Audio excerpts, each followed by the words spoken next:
Yeah, fresh. You know the scream on this shit, nigga.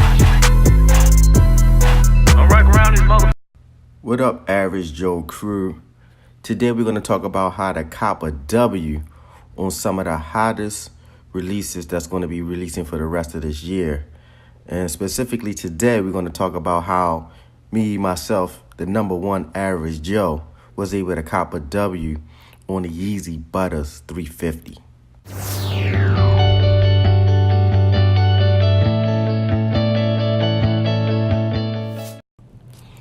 All right, Average Joe crew, let's get right into the review. As you can see, the front stitching of the shoe is very identifiable with the Yeezy brand. And I actually thought that looking at the shoe through pictures that it was kind of like a cheesy thing to have in front of the shoe. But when you have the shoe in hand, the stitching actually doesn't look bad, and I feel like it adds definitely something different to the shoe that you don't see in most shoes, which makes this shoe, I believe, so popular. Onto the sole, where you flip it over and you have this unique caramel complected sole, which in my opinion adds a lot of depth to the shoe. It actually gives it a totally different look if you're walking and you see the shoe. And I like it because, once again, with a lot of these shoes, you want to be unique when you're weighing them and how the shoe is made. So this shoe is definitely made uniquely, and it also has all these little intricate details that adds uniqueness to the shoe. Now onto the heel, where you have the caramel insert that comes from the sole to the heel. Once again, in my opinion, this is what makes Yeezys just so popular, man. The shoe is so uniquely designed that it just has different looks throughout the shoe that I feel like real shoe enthusiasts can appreciate. And once again, I feel like it makes the shoe just stand out from any other shoe that's being sold currently at this moment. But I like how it meshes with the rest of the sole, where you have the butter color that matches the shoe upper. But once again, when you're a shoe enthusiast, you like to have something that's unique on your feet. And let's just be honest, if it's going to draw attention, a lot of times, we like it. So with this shoe, with the caramel insert inserted into the heel, I love it. Now to the upper of the shoe, which we have the shoestrings, which appear to be a darker color than the rest of the shoe. I have no explanation of to that. Once again, it just adds another detail to the shoe that helps this already beautifully designed shoe stand out. So I want to say that's maybe a neon green, a light neon green. But once again, all of the colors that the Yeezys have on the shoe, they all complement each other very well, from the caramel sole to the upper of the shoe basically being that butter color, to the light neon green, whichever you want to call it, shoelaces. And to me, for my first pair of Yeezys, I couldn't be more excited to finally wear this shoe at some point. I couldn't be more excited to, own a pair for that matter. All right, Average Joe. So let's get into how you can potentially cop whatever premium release shoe that you're trying to get. For this example, we're just going to stick with two windows to kind of follow the KISS rule, or the KISS acronym. Keep it simple. You guys know the other word. So you're going to pull up your Foot Locker. You're going to pull up your East Bay.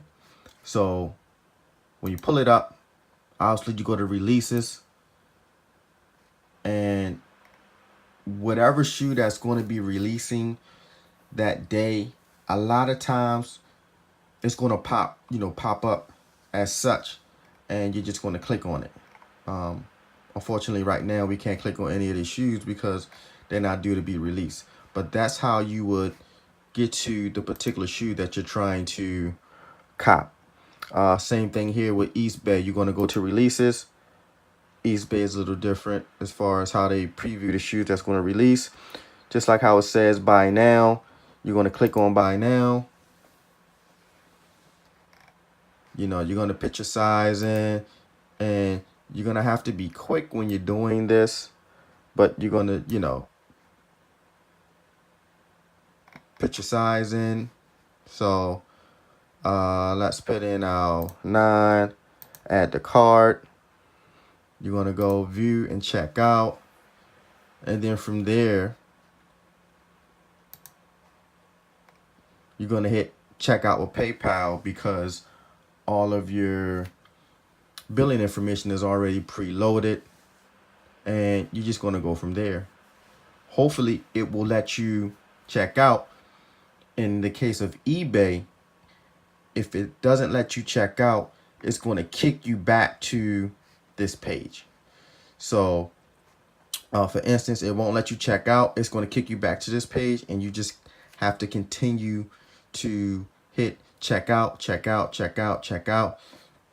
And that might take a while. So you just have to be patient. Now, along with Foot Locker, it's the same thing.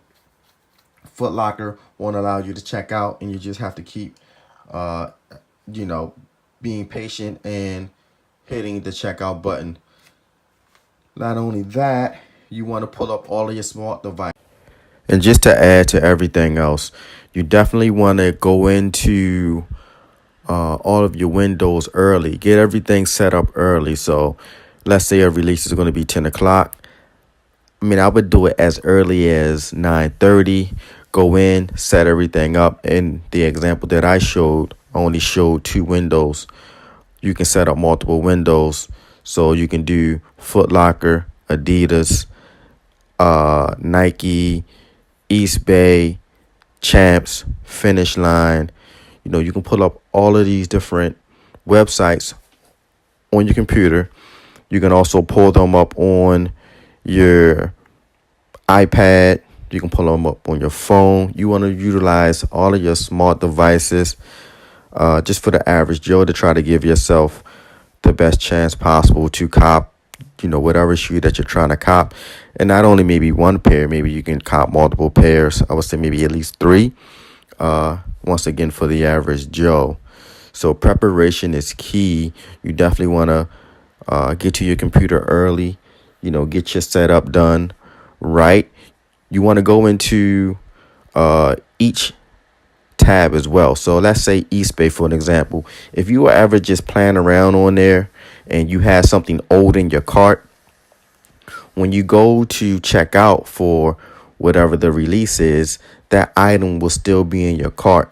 So you need to go in and clear all of that stuff out so that if and when you're able to check out, you're only checking out, the shoes that you're trying to cop. You're not checking out the shoes, an old shirt that you had in your cart. For some reason, sometimes the carts doesn't clear all the way out, clear all of the items, old items that you may have had in there out. So you definitely want to go and check that so that you don't have any hiccups, because once again, timing is everything. You want to go in and try to check out as quickly as possible.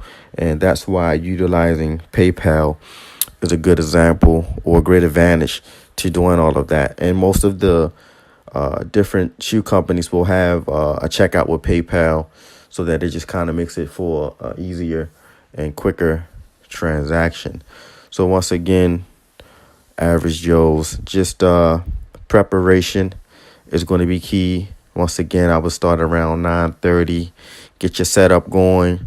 Maybe around 9:59, just hit a quick refresh so that the websites don't hold that time that you originally went on there. And when 10 o'clock hits, you can go ahead and start trying to check out.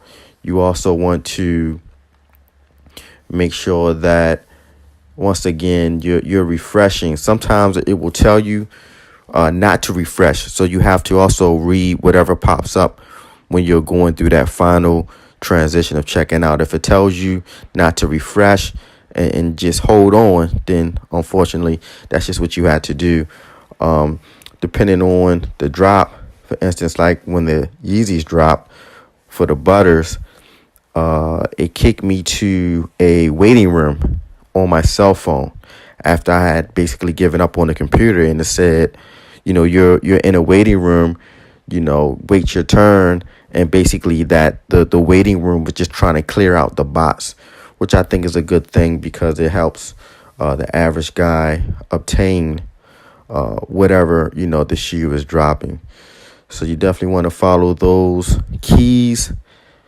It's going to take a bit of luck, a bit of preparation, but if you have the patience and you're persistent, I do believe that you're going to be able to make the cop on whatever the next pair of shoes you're trying to cop.